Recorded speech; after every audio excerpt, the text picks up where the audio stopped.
Let's talk about the Zambia Shall Be Saved, movement in relation to Victory, ministries. The fact that you started pulling crowds in stadia and having this influence across borders did not sit so well with the political elite, because then they began misunderstanding you. You told a story once, and I'd like you to tell it again, of a message you had for President Kenneth Kaunda then, in terms of when he was about to leave power or before that. But I know that a bit of people were unsettled. You had run in sometimes with Dr. Chiluba because of these misunderstandings. So how did you get onto TV? Because it was not easy just to get onto TV and all this influence. Three things, because you have asked three questions in a short space. First of all, let me deal with Dr. Kenneth Kaunda. By the time Dr. Kaunda when he was president, my ministry was just getting really established.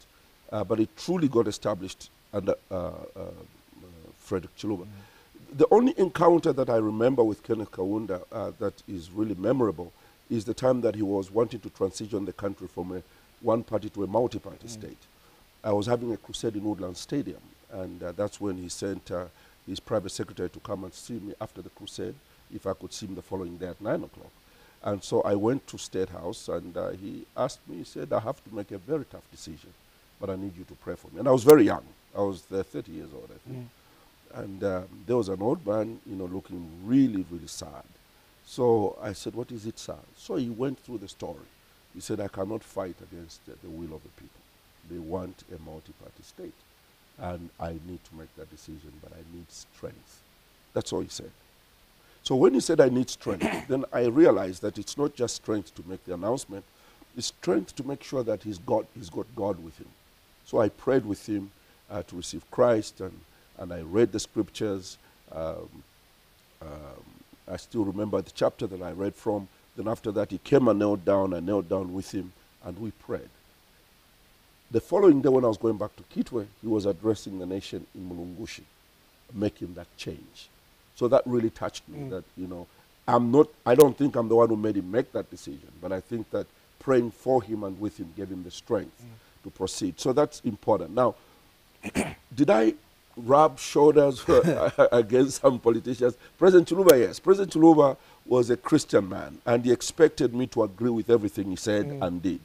And when I preached a message entitled The Restoration of the Blacksmith, it sounded a Pan-African message where I said, the example was, I don't want to get into that because it would take too much time. The example was that, why would you, if you want to fight Zimbabwe, how come you are getting your weapons sharpened in Zimbabwe so that you can fight against Zimbabwe? So I talked about how the black man depends on the white man for everything and hopes that he can overtake the white man or be equal to the white man. So I was talking about authenticity, not being carbon copies of another race, another group, another nation.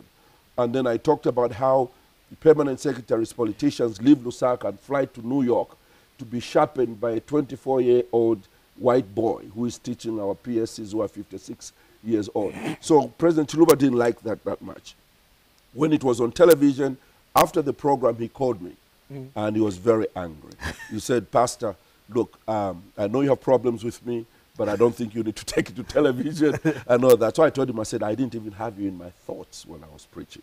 But those are things that we used to have. And it happened over and over to the extent that you actually felt the hostility of the political establishment against what you're preaching.